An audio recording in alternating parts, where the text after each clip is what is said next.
Hi, my name is Sarah Khan. The date is July 13th, 2025, summer semester 2025, CJJ 4010, Juvenile Justice Administration. So for question one, what is meant by the upper age of jurisdiction? What is the variation across the country? So what I found for this was that the upper age of jurisdiction is basically the oldest age a juvenile has jurisdiction within a juvenile court for delinquency or any criminal slash law violating behaviors without being tried as an adult. Um, where I found the information for this is under jurisdictional boundaries. What I found is that there's not much variation as of 2019. 46 states, as we can see, have the age 17 as the upper age of jurisdiction, while 5 states have 16 as the upper age of jurisdiction. I did not know about this variation beforehand prior to researching it. I'm actually shocked. I thought there would be a bit more variation. After 2019, however, Vermont has allowed jurisdiction to age 21. The federal definition of a juvenile is someone who has not reached their 18th birthday yet, so a person under the age of 18. For question two, I found the information under the case flow diagram that we previously looked at for who is the primary referring source of juveniles to juvenile court, what proportion does the source refer?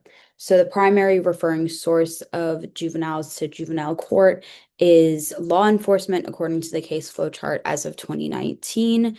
According to the website, the referrals of law enforcement of juveniles to juvenile court is about 82% of cases. The other 18% of referrals are made by various sources, such as parents, victims, schools, and probation officers.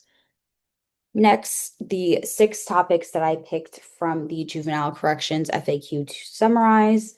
The first one is demographics. So this is the first topic here that we see under the FAQ.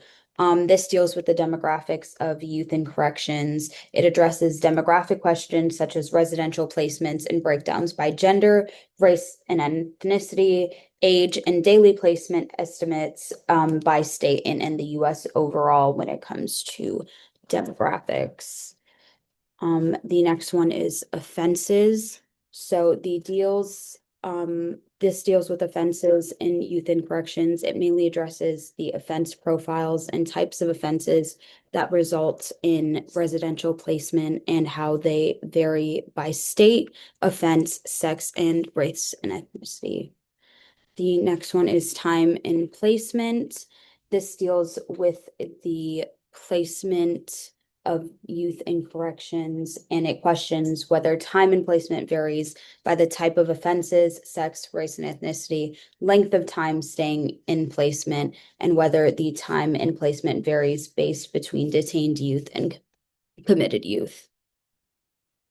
The next topic is facility practices and services. This topic deals with the facility services and practices in regard to youth and residential placement.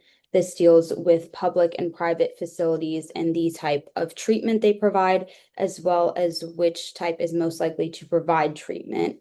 It deals with subtopics such as education, mental health, suicide risk, and substance abuse. It addresses educational needs of those in placement and the needs for evaluations regarding all subtopics. And the next one is going to be victimization in juvenile facilities. This deals with sexual victimization. It They vary by victim demographics, perpetrators, incident characteristics, and the proportions of youth who report being sexually victimized within a juvenile facility. The final topic is going to be youth in adult jails and prisons. This topic deals with the amount of juveniles under 17 that are held in adult jails and in state prisons. For the census of juvenile and residential placement, this is This survey makes juvenile residential facilities recount and describe each person younger than 21 that has a bed in the facility when the census occurs. This includes status or offense, as well as information regarding sex, date of birth, race, placement, authority, and the most serious offense charges, as well as court adjudication status and admission date. Three useful descriptive data points for this from the survey that it collects are data regarding demographics of those being held in residential placement, describes the specific charges and offenses that they have, and the admission dates. These inform us on what types of people are committing these juvenile crimes, the types of crimes that they are committing, and how long they typically are staying in residential placement. These factors altogether can help new preventative methods to target these groups and reduce the number of juveniles in residential placement. Next is the JRFC, the Juvenile Residential Facility Census. This survey collects information on facilities where juvenile offenders are held. It happens on the fourth Wednesday in October every 2 years on the even years, and it collects data on how facilities operate and the services that they provide by them to juveniles. It collects data on the facility's ownership, security, capacity, as well as injuries and deaths in their custody. Every year, they also survey juvenile facilities on youth's needs, as well as mental and physical health, substance abuse, and educational services provided.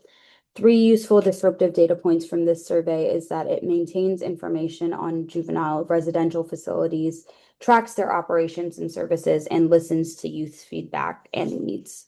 The information provided by these data points help make sure that those who own these facilities are upkeeping them, not mistreating youth, and keeps track of their services and operation styles, and listens to those placed in their facilities in order to improve their services to the youths so that they do not repeat their previous mistakes and can better serve those juveniles who seek help with anything from education to mental health or actual health, battling substance abuse, such as the reporting facilities in 2022, evaluating youth for service needs.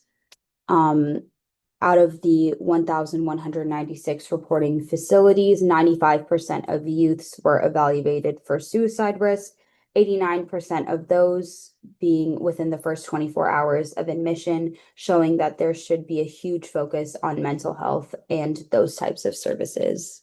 And this is where I found that information, as well as the residential placement census data right here with the percentages. Thank you.